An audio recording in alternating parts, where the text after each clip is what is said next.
Hablando con científicos. Un programa de cienciaes.com para divulgar los avances de la ciencia contados por sus protagonistas. Con Ángel Rodríguez Lozano. Hoy os invitamos a escuchar efectos de la escasez de agua dulce en los océanos. Hablamos con Diego Macías.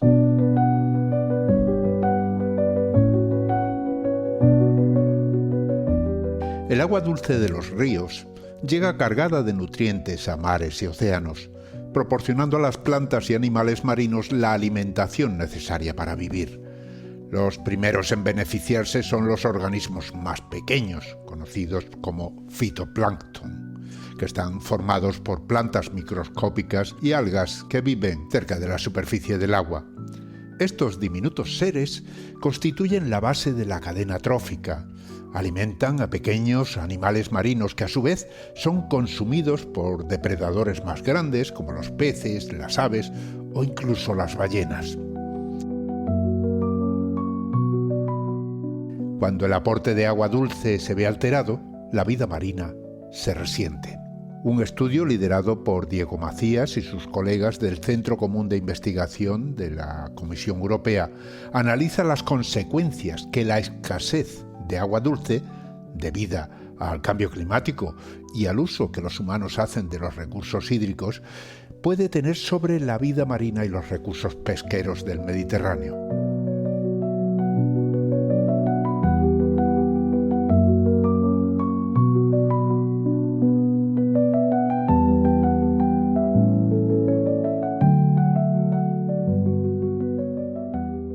Hablamos con Diego Macías, es investigador en el Centro Común de Investigación de la Comisión Europea, en la unidad de Océano y Agua.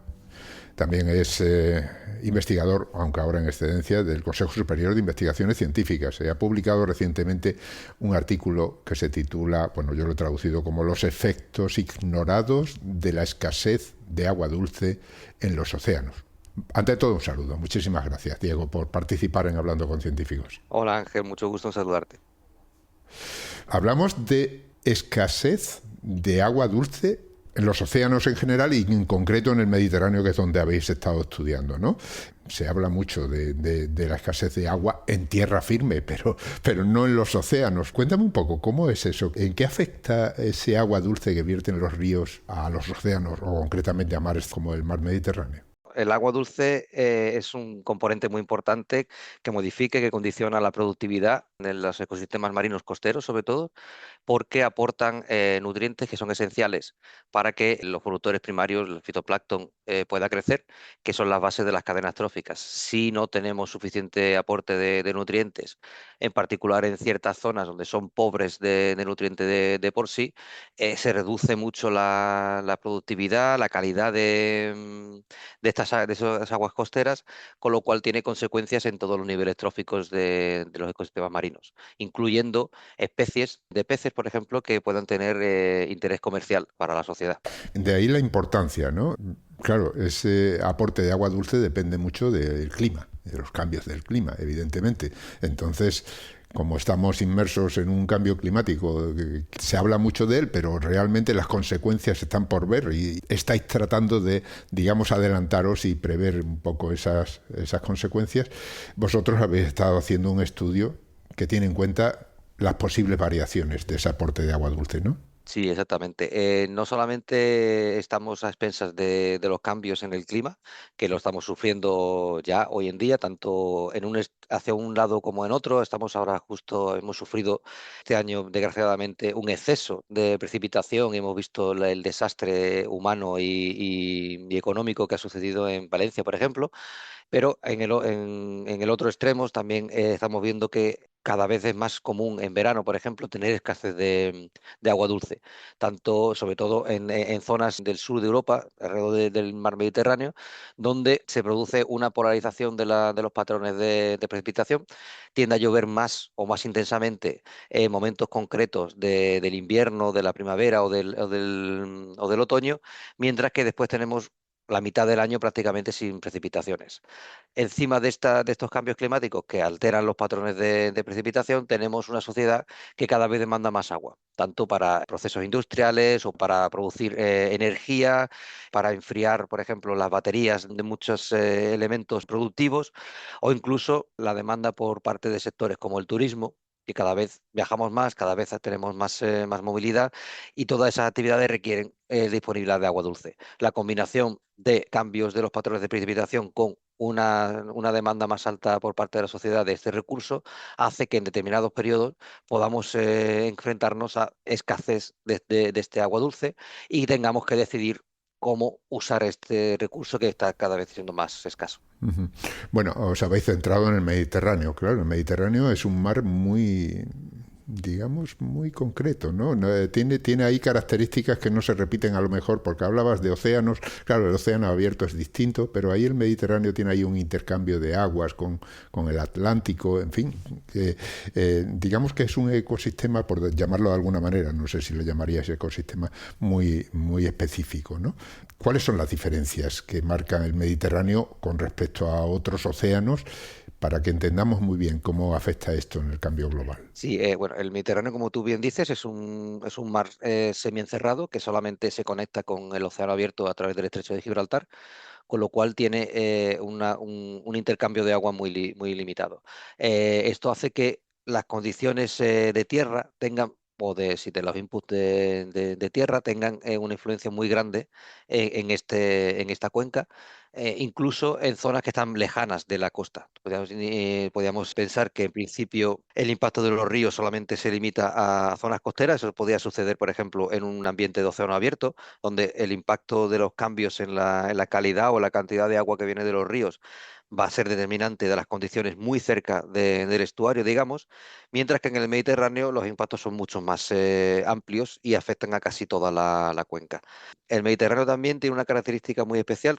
Cualquiera que haya ido a hacer vacaciones o se haya bañado en el Mediterráneo, encuentra que la capa superficial del Mediterráneo es muy salina, es más salina que la que se encuentra, por ejemplo, en el Océano Atlántico, en la costa cántabra, por ejemplo, de España. Esto hace que los procesos de mezcla vertical en el océano sean más difíciles, y esos procesos de mezcla vertical son los que usualmente en un ambiente oceánico fertilizan, aportan nutrientes a la zona superficial y hace que toda la cadena trófica marina se mantenga. O sea que la superficie en el Mediterráneo, debido, entiendo, a la evaporación, tiene más concentración de sal, ¿no? O sea, es más salado que el Atlántico. Exactamente, de sal, exactamente. Entonces eso hace que la estructura vertical sea más estable, sea más difícil que se mezcle la capa profunda con la capa superficial, y por tanto los aportes desde la Tierra, los aportes de nutrientes desde la Tierra sean aún más importantes para el mantenimiento de los ecosistemas marinos que en un océano, digamos, tipo normal o en otro ambiente oceánico. Esto también es cierto en otros mares regionales europeos. Nosotros somos la Comisión Europea, nuestro principal interés es estudiar las condiciones de los ecosistemas europeos propios, y si uno piensa en los, digamos, 5 regiones marinas que tiene Europa alrededor, 3 de esas 5 regiones son mares semiencerrados. Tenemos el Mediterráneo, que ya hemos comentado, el Mar Negro, que es aún más aislado y más condicionado por los aportes fluviales y de tierra, y tenemos el Mar Báltico, donde también los aportes fluviales son súper importantes para determinar sus condiciones. De todas formas, bueno, hablamos del Mediterráneo. El Mediterráneo, digamos, es un laboratorio concreto, ¿no? Si analizamos toda la Tierra. Lo que averiguáis aquí puede ser aplicable a otras zonas del mundo. Luego tenemos oyentes repartidos por toda la Tierra y pueden decir, bueno, a mí el Mediterráneo no me afecta. No me interesa, sí. Sí, no, tiene razón. Debido a sus características, donde está situado y el hecho de que está totalmente rodeado de tierra, hace que se le denomine como un laboratorio natural, donde además los efectos del cambio climático son muy evidentes. Con lo cual, todo lo que aprendemos del Mediterráneo tiene aplicación, como tú decías, a la generalidad de los océanos, en otras medidas, en otras proporciones, pero los procesos fundamentales por ejemplo, las lecciones que nos enseña el Mediterráneo son aplicables a la generalidad del océano en la Tierra. Bien, en el artículo dices que normalmente se han fijado las investigaciones, digamos, en los efectos de esa falta de agua o de precipitaciones en tierra firme, pero que no se ha hecho mucho, no se han hecho estudios de cómo afecta eso a los ecosistemas marinos, ¿no? Y vosotros abrís ahí esa fuente de investigación y traéis los primeros datos. Para hacernos una idea, cuando el agua cae en tierra firme, lógicamente va a parar a los ríos la arrastran y llega a un mar semicerrado como en el Mediterráneo o a cualquier otro lugar o a cualquier océano. ¿Qué es lo que sucede? Esas aguas ya has dicho que traen nutrientes. Son fundamentales esos nutrientes, pero la temperatura también influye, por ejemplo, o la falta de sal. Entiendo que son muchos factores, ¿no? Sí, exactamente. Los nutrientes son un elemento clave para mantener la productividad. O sea, los nutrientes tenemos plantas en casa, todos tenemos plantas en casa, y hay veces que la planta necesita que le aportemos fertilizantes. Esos fertilizantes son nutrientes inorgánicos que la planta necesita para poder fijar el carbono en sus células. Lo mismo sucede con las plantas del océano, ¿vale? Que en este caso estamos hablando del fitoplancton, que son estas algas unicelulares microscópicas. Necesitan tener estos nutrientes inorgánicos que no pueden obtener de ninguna otra forma, sino a través de aportes de la meteorización de las rocas, que es lo que hace el agua dulce cuando circula por la Tierra. Em, Esa es una parte muy importante. Otra parte muy importante que también identificamos o cuantificamos en este estudio es que el simple hecho de reducir la cantidad de agua dulce altera de nuevo las condiciones físicas de la columna de agua en el Mediterráneo, en este caso, que es donde hemos estudiado, cambiando la cantidad de mezcla que se produce también dentro del océano. Con lo cual, sí, los nutrientes es digamos, el elemento más fundamental que condiciona la reacción del ecosistema marino a la falta de agua dulce, pero la propia falta de agua dulce, al cambiar la salinidad de las aguas que están recibiendo estos aportes, hace que cambie la cantidad de mezcla y que cambie la cantidad de producción que se puede realizar en el mar. O sea que es fundamental en ese sentido que esos nutrientes se mezclen de la manera adecuada para que los ecosistemas se mantengan, ¿no? Exactamente. O sea, variaciones en ese proceso de mezcla pueden traducirse en variaciones también en los ecosistemas, ¿no? Sí, exactamente. También me gustaría destacar que este mensaje puede ser un poco o parecer un poco contradictivo cuando se habla de la eutrofización del mar. ¿Vale? La eutrofización del mar es un exceso de nutrientes normalmente asociado a polución de origen humano que contamina o incrementa mucho la cantidad de nutrientes inorgánicos que llevan los ríos, y eso hace que en la zona de desembocadura de los ríos se produzca un exceso de crecimiento de fitoplancton en este caso, lo cual conlleva a un problema de eutrofización. Esa biomasa no se transfiere hacia los niveles tróficos superiores en el medio marino, termina sedimentando, se oxida y consume el oxígeno del agua. Es un elemento negativo por un exceso de nutrientes. Un déficit de nutrientes también es negativo para los ecosistemas marinos. Los nutrientes al final es la comida, lo que alimenta los ecosistemas marinos, con lo cual tiene que estar en un rango adecuado para mantener ecosistemas que son sostenibles y que son saludables. O sea que entiendo que si disminuye, por ejemplo, la cantidad de agua que puede aportar un río al mar o al océano y al mismo tiempo lleva muchísimos nutrientes, ahí se produce una concentración muchísimo mayor de esos nutrientes en ese punto, ¿no? Exactamente, aunque la carga total, digamos, de nutrientes que lleva el río no cambie mucho porque hay menos agua, pero está más concentrada en nutrientes, el hecho de que lleve menos agua y que todos los nutrientes sean mucho más concentrados puede, por un lado, evitar que el ecosistema siga produciendo biomasa de peces, en este caso, que es un poco lo que nos interesa, y además puede provocar problemas de eutrofización en la boca del río, con lo cual una situación que conviene evitar desde los dos puntos de vista. Bien, para estudiar los efectos de todo esto que estamos comentando ahora, vosotros habéis utilizado, lógicamente, unos modelos, ¿no? Modelos que permitan prever. Al final los modelos sirven para intentar prever lo que va a suceder en el futuro. Con una probabilidad, obviamente, porque todavía no hemos inventado un modelo que en ese sentido sea capaz de decir las cosas como van a ser de verdad, ¿no?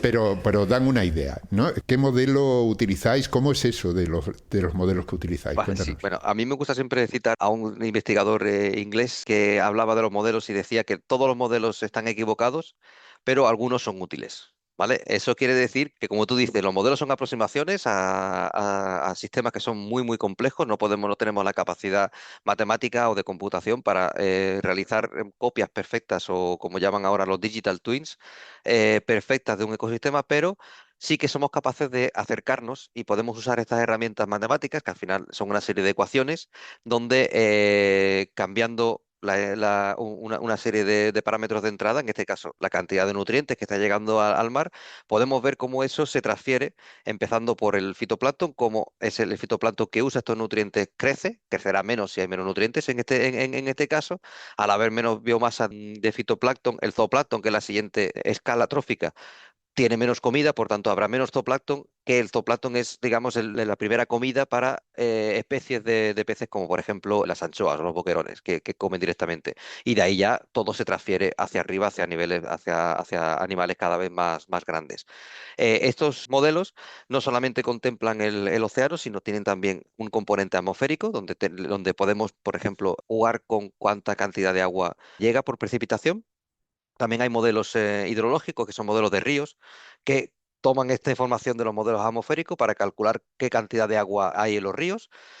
Dentro de esos modelos hidrológicos también hay modelos de uso de tierra, donde se incorpora cuánta actividad agrícola hay, por ejemplo, cuántas estaciones de depuración de agua tenemos a lo largo de los ríos, y todos estos parámetros van cambiando la calidad del agua de los ríos, ¿vale? Van cambiando la cantidad de nitrógeno y de fosfatos, que son los dos nutrientes principales que llevan los ríos.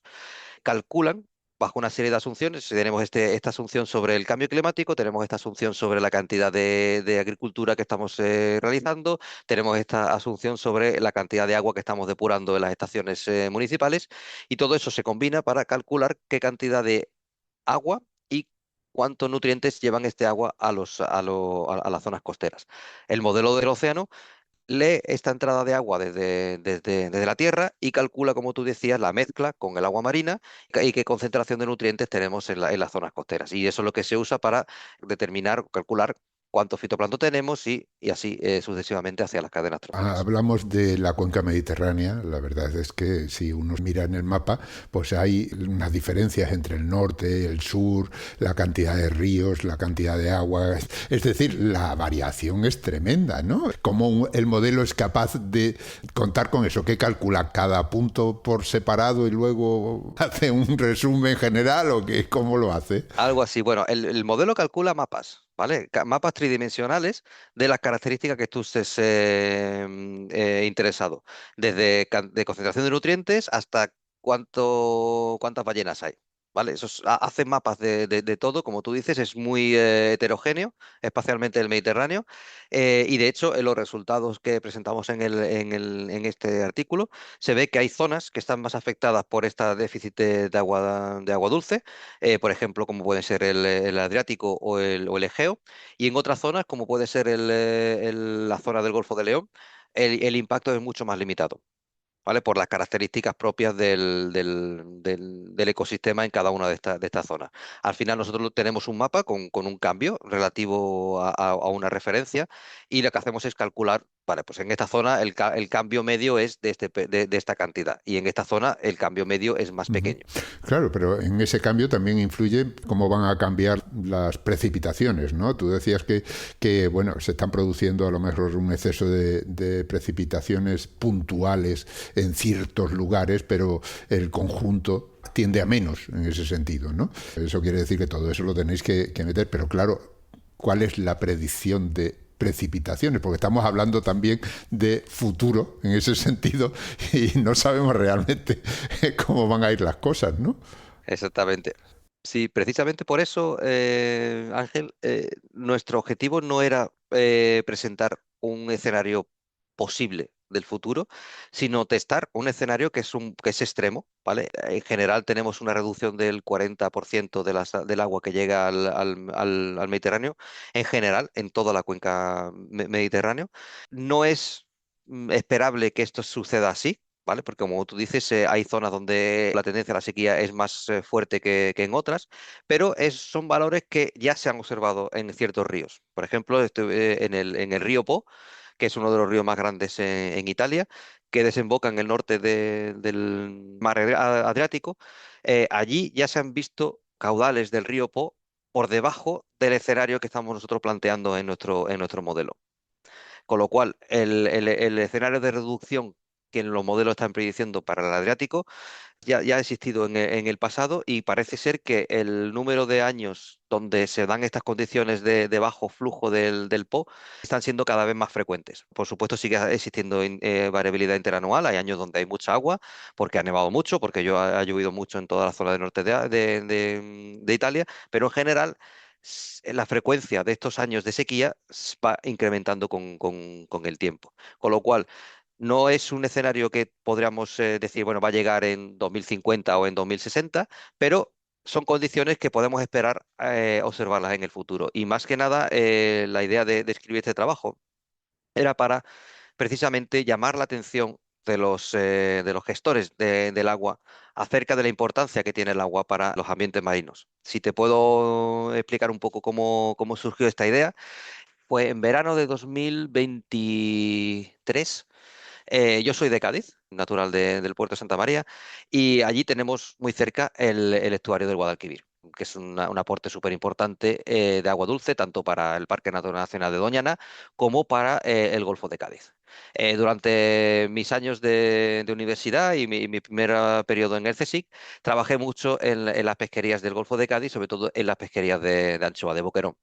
Allí determinamos que la cantidad de agua que lleva el río Guadalquivir es muy importante para determinar la población de boquerón. El boquerón usa el estuario para poner sus huevos, y las larvas crecen en el estuario. Si el río lleva muy poca agua, no tiene suficiente productividad, las larvas se mueren de hambre, y si lleva mucha agua, hay mucho flujo de agua y las larvas terminan en el mar abierto y se mueren también al final. Con lo cual tiene que tener una cantidad de agua muy, muy concreta. Ese verano de 2023 hubo unas discusiones muy grandes a nivel tanto de la Junta de Andalucía con el gobierno de España acerca de usar el agua del Guadalquivir para regadíos. La Junta quería usar el agua para los regadíos, y el gobierno estaba discutiendo que no se podía porque había que dejar el agua para Doñana. Y nadie hablaba del impacto que tiene sobre las pesquerías. Justo después de verano hubo una revisión de las cuotas pesqueras de boquerón en el Golfo y se bajaron. Se bajaron porque no hay suficiente stock. Y me llamó mucho la atención de que el razonamiento de la Junta de Andalucía para oponerse a esta bajada de cuota de boquerón era: no me podéis hacer esto porque ya me estáis quitando el agua de los regadíos, no puedo favorecer la agricultura, y ahora me estáis afectando también a la pesca. Sin que nadie mirase que las dos cosas están conectadas. Si tú usas el agua dulce para regadíos, bien, no estás dejando que ese agua llegue al estuario, y estás afectando a la cantidad de biomasa o de stock de este recurso. Y siempre se habla de vamos a usar el agua antes de que se pierda en el mar. Y la idea de este artículo era llamar la atención sobre el hecho de que el agua que llega al mar no se pierde. El agua que llega al mar es un elemento fundamental para mantener los ecosistemas costeros. Y si ese agua se usa, va a tener consecuencias tanto para los ecosistemas como para las actividades económicas que se realizan en el mar. Nuestra intención no es dar una recomendación, porque yo no soy un político, yo no tengo por qué decidir qué se hace con el agua. Es simplemente llamar la atención de las personas que tienen que tomar decisiones de: hay todo este rango de opciones, el agua se puede usar para cualquier otro uso, pero tenemos que ser conscientes que si la usamos antes de que llegue al mar, va a tener consecuencias sobre los ecosistemas y las actividades que se realizan en esos ecosistemas. Ahí está la recomendación. Vamos a tomarnos un pequeño descanso y volvemos enseguida, Diego.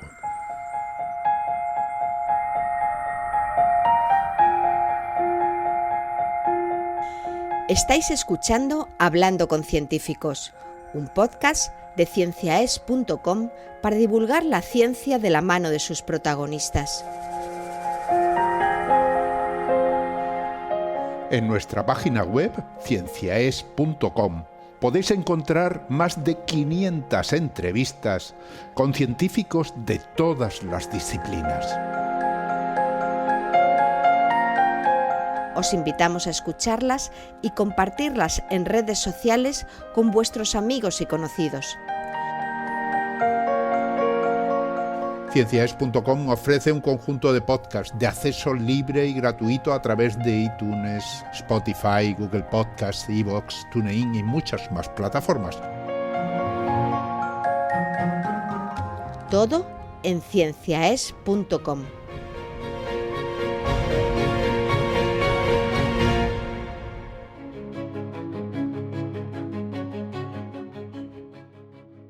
Continuamos hablando con Diego Macías. Es investigador en la unidad de Océano y Agua del Centro Común de Investigación de la Comisión Europea y también es investigador del Consejo Superior de Investigaciones Científicas.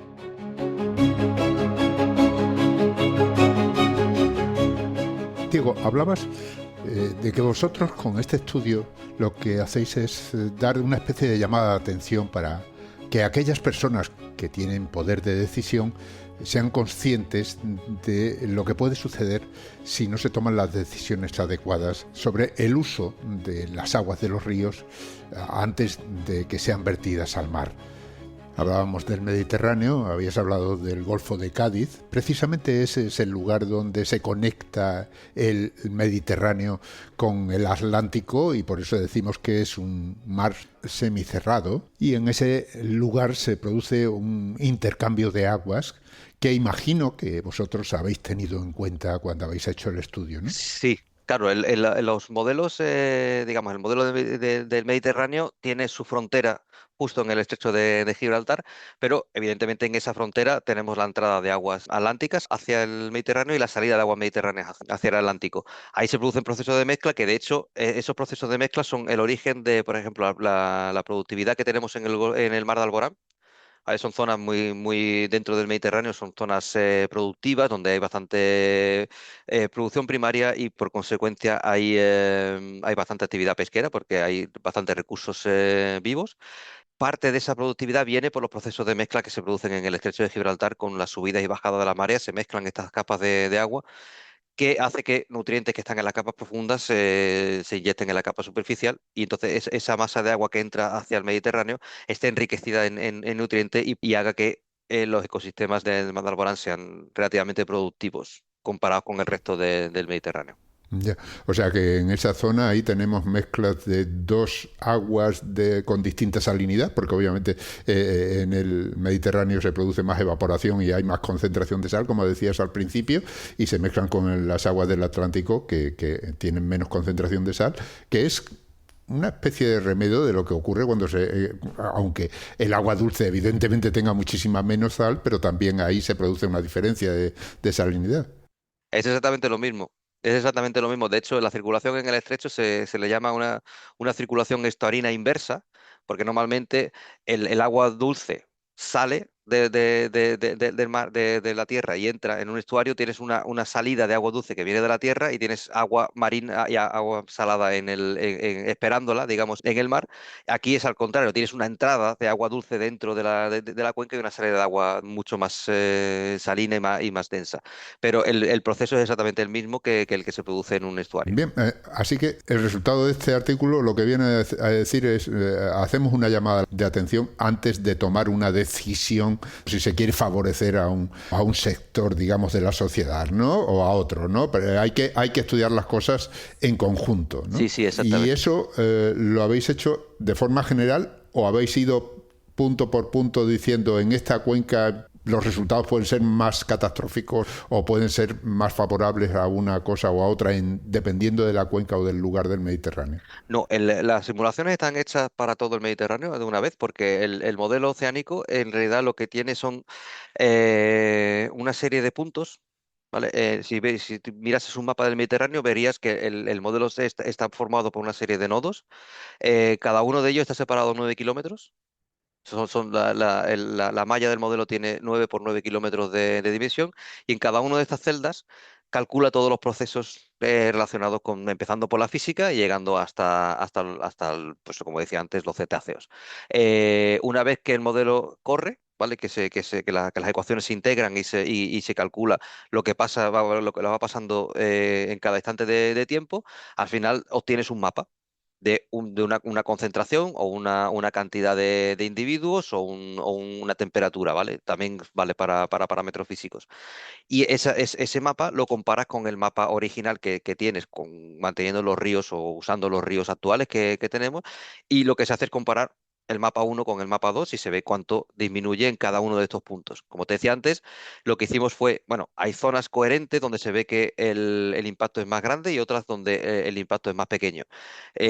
Una vez que tienes esos dos mapas de comparación, miras, bueno, cuál es el cambio medio en el Adriático, por ejemplo, que es donde se ve un impacto más fuerte, y cuál es el cambio medio en el Mediterráneo central o en el Mediterráneo occidental. Y entonces, y esos son las barras y los números que se muestran en el artículo. Este modelo, claro, ha sido creado a base de muchas pruebas y errores. Entiendo como todo, con Sí, todos los modelos, ¿no? Tú lo decías hace un rato, modelos hay para todo sí, sí, y sí, sí. algunos aciertan, ¿no? Algunos. Sí, sí, sí, sí. A ver, nosotros llevamos trabajando formando estos modelos, no lo tenemos solo para el Mediterráneo, lo tenemos para casi todas las cuencas europeas, porque estos modelos los usamos aquí en el JRC para proporcionar información o ayudar a los oficiales políticos en Bruselas a tomar decisiones, ¿vale? Nosotros, sobre todo, usamos estos modelos para apoyar la directiva Marco Marina, ¿vale? Que busca mantener o alcanzar el buen estado medioambiental en los ecosistemas marinos europeos. Y para eso lo que se hace es tomar una serie de decisiones. Bueno, aquí se identifica una zona problemática y se detectan cuáles son las presiones que están generando problemas en esa zona y se intenta corregir. Si tienes un problema de eutrofización, tienes que reducir la cantidad de nutrientes. Si tienes un problema de sobrepesca, tienes que cambiar los hábitos de pesca. Con estos modelos, lo que hacemos es intentar ayudar a nuestros colegas de la Dirección General de Medio Ambiente a proponer soluciones a los problemas o a evaluar si un Estado miembro ha detectado un problema y está proponiendo una solución, si esa solución que está proponiendo es en realidad la más eficiente o la más efectiva, o si hay otras posibilidades para intentar, digamos, disminuir el problema que se está creando. Con lo cual, nosotros llevamos trabajando en modelos, bueno, yo llevo toda mi vida trabajando con modelos, pero aquí en el JRC desde 2013 desarrollando modelos. Empezamos con el Mediterráneo precisamente para tener como cuenca, digamos, test. Y a partir de ahí lo hemos expandido, lo tenemos ya completo en el Mar Negro, en el Mar Báltico y estamos trabajando en las cuencas atlánticas, digamos, la fachada atlántica europea. Es un conjunto de modelos que están interconectados, como te decía antes. Cada uno de ellos lleva un proceso muy largo de calibración y de validación con datos independientes para asegurarnos que al menos son coherentes y que al menos están dando resultados que se parecen a lo que observamos en la realidad. Con lo cual, sí, es un proceso muy largo. También son modelos que son computacionalmente muy pesados. No se pueden correr en un ordenador normal. Aquí tenemos clúster de computación de alta capacidad para poder hacer los cálculos con este tipo de modelo. Con lo cual son procesos que todavía requieren una infraestructura bastante importante.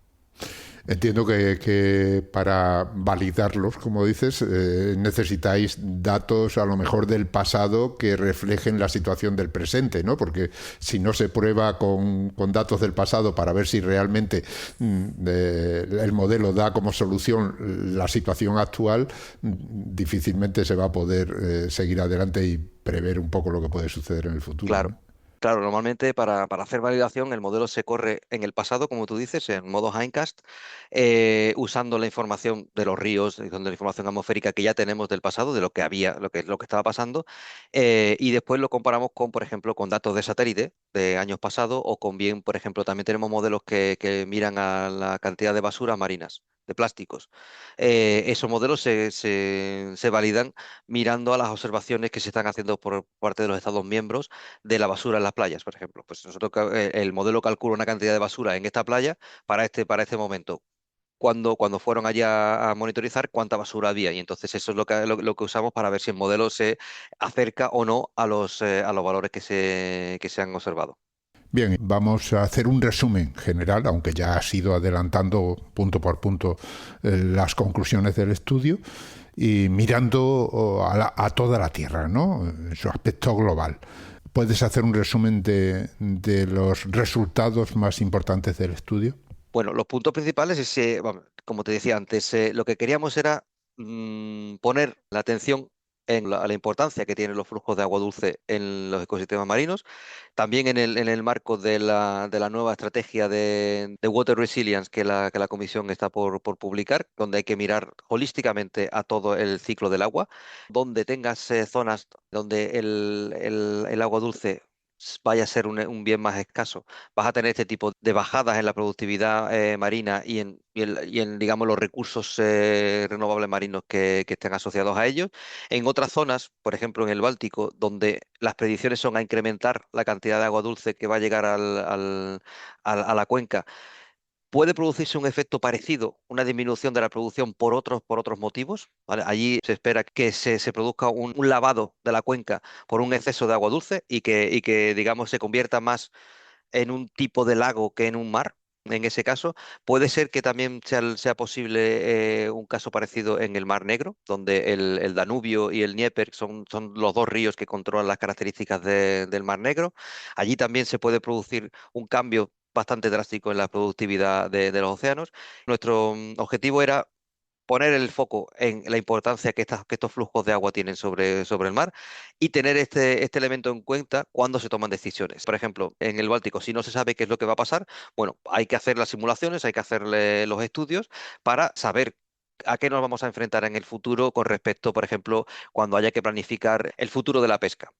¿Cuántos recursos pesqueros podemos esperar en esta cuenca con las proyecciones que tenemos de cambio climático o de uso de agua a la hora de planificar qué va a pasar con las flotas, por ejemplo? ¿Vamos a mantener la flota, la vamos a incrementar, la vamos a disminuir? Hay que cambiar el tipo de arte porque estas especies van a ser más favorecidas que otras. Ese tipo de elementos son el objetivo del trabajo que realizamos. Muy interesante. Muchas veces escuchamos las noticias y la Unión Europea ha determinado que se limite la cantidad de pesca de una determinada especie en un lugar determinado, con las protestas habituales de lógicamente, los sectores afectados, ¿no? Y uno dice, bueno, pero ¿por qué limitan, no? Y no sabe exactamente qué es lo que está ocurriendo. Realmente se trata de una visión de futuro más amplia que un sector concreto, ¿no? Claro, es evidente que cuando se toman decisiones siempre hay ganadores y perdedores, Ángel. Y aunque la ciencia te pueda decir, bueno, de forma global esta es la solución mejor porque vas a minimizar los daños, esa solución va a tener impactos muy importantes sobre un sector determinado. ¿Vale? En este caso imaginamos que estamos hablando del sector pesquero. Obviamente, personas que dependen de este sector no van a estar contentos con esa solución. Hay otras soluciones, evidentemente, que globalmente no son las óptimas. Posiblemente que con esas otras soluciones este sector estaría menos afectado.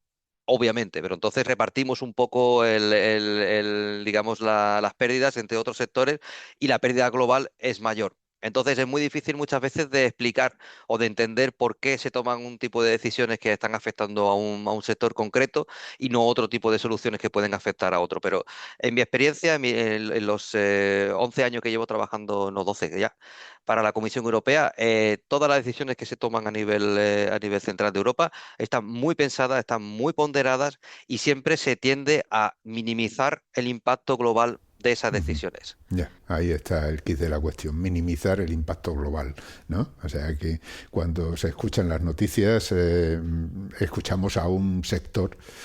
Generalmente se escucha al sector que se queja, lógicamente. Exactamente, que está afectado negativamente. Los que no salen afectados normalmente no se suelen quejar. Pero se nos queda la idea, el que escucha esa noticia, se nos queda la idea exclusivamente de eso que se dice Exactamente, y sí. no se da cuenta de Mm. que el impacto realmente es muchísimo más Del amplio, ¿no? contexto. Ujú. Muy Exactamente. interesante. Mm. Bueno, pues muchas gracias por estas aclaraciones, porque creo que son muy importantes de conocer. Bien, vamos a pasar a otro capítulo ya para finalizar. Lógicamente todos estos estudios no son estudios que pueda hacer una persona, los tiene que hacer un equipo y suelen ser equipos muy amplios que dominan distintos campos del conocimiento. Háblame del equipo que habéis participado en este estudio y quiénes son, quiénes participan, en fin. Bueno, sí, nosotros somos 17 coautores de este estudio. Eh, Casi todos trabajamos aquí en la unidad de océano y agua en el JRC. Otros son colaboradores externos de otras instituciones. Todos somos expertos en modelado numérico en cierto punto, pero con distintas especializaciones. Hay expertos en clima, hay expertos en modelización del uso del suelo, hay un grupo bastante grande de expertos en modelos de ríos y hidrodinámicos y digamos, la parte central son modeladores marinos donde también tenemos distintas especializaciones. Hay personas que son más físicos, donde que se ocupan de la aerodinámica, de cómo se mueve el agua, de cómo se mezcla, de cómo circula. Otros que son más de biogeoquímica, o sea, cómo el fitoplancton usa estos nutrientes y cómo el zooplancton preda sobre estos fitoplancton. Y después hay un equipo que se ocupa de las cadenas tróficas, ¿vale? Desde zooplancton hasta las ballenas, cómo estos distintos grupos se comen unos a otros, cómo la energía fluye desde los niveles tróficos inferiores hacia los superiores.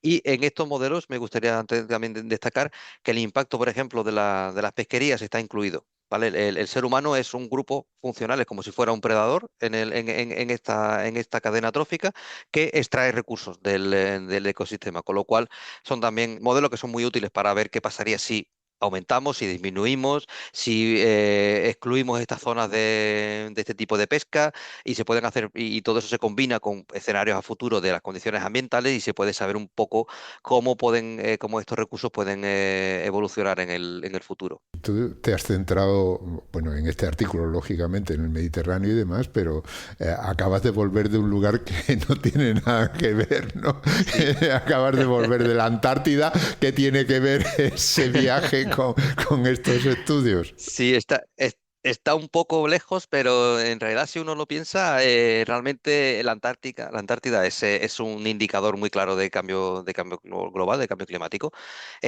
donde se ve muy visiblemente cuáles son el impacto que tiene todo este cambio global sobre los ecosistemas marinos. He ido a la Antártida en el contexto de un proyecto de investigación liderado por el CSIC, proyecto dichoso, que se centra en el estudio de los impactos, precisamente desde tierra, sobre los ecosistemas costeros de la isla de Decepción, donde está la base Gabriel de Castilla, y se centra sobre todo en los inputs que vienen del volcán. Decepción es un volcán activo que todavía emite una gran cantidad de material y también como el guano de los pingüinos, que es muy rico, por ejemplo, en amonio, fertiliza, es un poco como si fuera un río, pues, de otra forma, fertiliza los ecosistemas costeros alrededor de la isla de Decepción y cómo eso modifica la biogeoquímica de esta zona.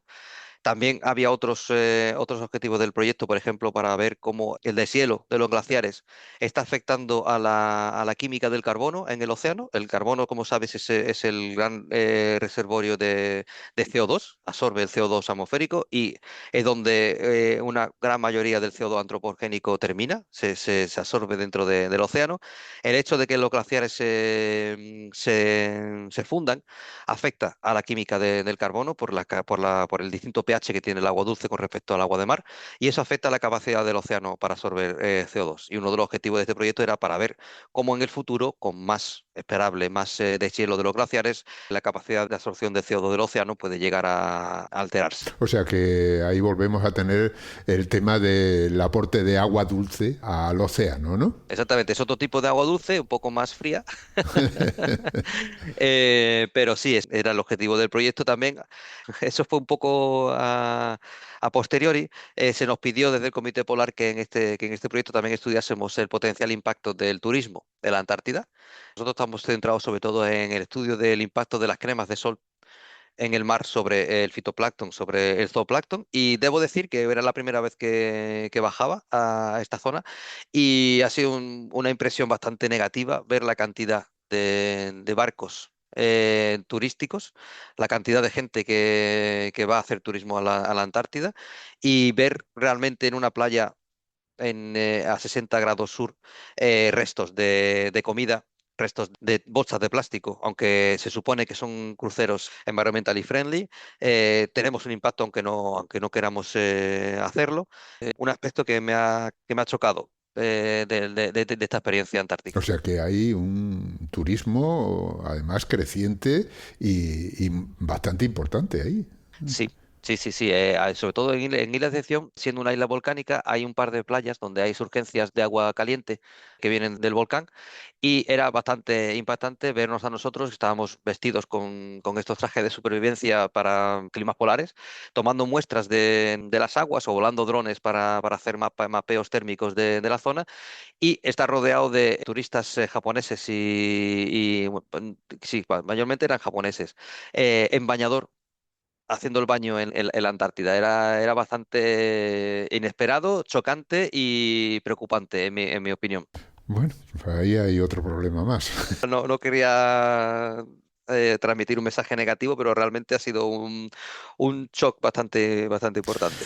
Muy bien, pues ya para terminar, hablemos de ti. Como digo siempre, ahí hay estudiantes que nos escuchan y el ejemplo que le podéis dar con vuestra trayectoria hasta llegar donde estáis, pues les viene muy bien. ¿Cómo ha sido esa trayectoria? ¿Qué te viene la afición por este campo del conocimiento desde pequeño o lo descubriste después? Bueno, yo siempre he estado muy ligado al mar. Yo, como que te comentaba antes, yo nací en el puerto de Santa María, que es una localidad costera donde tenemos mucha tradición de ir siempre a la playa. Desde muy pequeñito yo iba con mi madre, mi familia a la playa y llegaba a las 4 de la tarde y no salía hasta las 10 de la noche porque mi madre me sacaba del agua con una red prácticamente. Y siempre he estado haciendo, pues hacía pesca submarina, empecé a hacer surf desde muy pequeño y siempre me interesó entender cómo funcionaba el mar. Sobre todo, ahora tenemos mucha más información, pero cuando yo empecé a hacer surf era imposible saber cuándo iba a Ujú. haber olas. Yo nunca entendí cómo se podía predecir que iban a llegar olas. Eso me hizo empezar a decir, a mí me encantaría saber, me encantaría ser capaz de predecir cuándo vamos a tener olas. Y entonces, justo en mi época de adolescencia, estaba terminando ya el instituto, en la Universidad de Cádiz abrió la Facultad de Ciencias del Mar. Y entonces a mí se me abrió los ojos de decir, bueno, yo quiero estudiar esto. Así fue.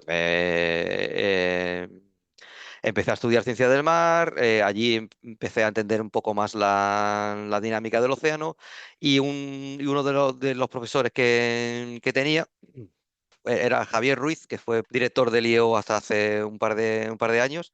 Fue esa persona la que realmente me abrió los ojos a cómo la mezcla, los procesos físicos afectan a los ecosistemas en el océano. Digamos, ahí fue mi curiosidad. Empecé a trabajar con él cuando acabé la carrera haciendo el primer trabajo de investigación.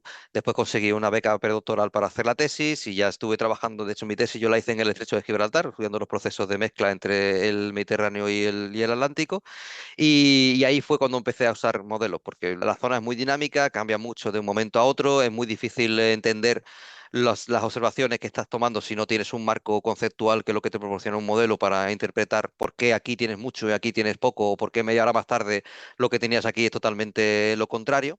Y a partir de ahí seguí desarrollando estos modelos, estuve de postdoc en Estados Unidos, en California. Después volví a España, al CSIC, por un par de años. Y después de estar 2 años en el CSIC, me vine para acá, para la comisión. Y ya empecé con distintos tipos de contratos hasta que hace 4 o 5 años me saqué las 2 plazas que ahora mismo tengo. Muy bien, muy interesante. Bueno, pues ya nos despedimos. Ha sido, la verdad, una conversación muy interesante. Hemos aprendido mucho. Adelante con esas investigaciones. Aquí estamos, ya sabes, cuando quieras seguir divulgando, nosotros encantados de dar a conocer todas estas cosas a los oyentes. Y muchísimas gracias por participar. Muchas gracias a ti, Ángel. Muchas gracias por la oportunidad. De acuerdo, hemos hablado con Diego Macías, es investigador en el Centro Común de Investigación de la Comisión Europea, en la Unidad de Océano y Agua.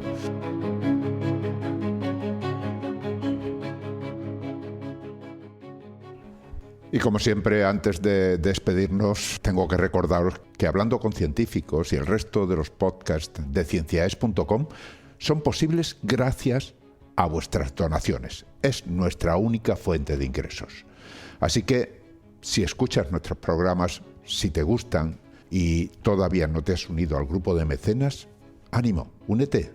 Visita cienciaes.com, pulsa el botón de donar y elige cualquiera de las opciones que ahí se ofrecen. Han escuchado ustedes Hablando con Científicos, con Ángel Rodríguez Lozano. Cienciaes.com. Ciencia para escuchar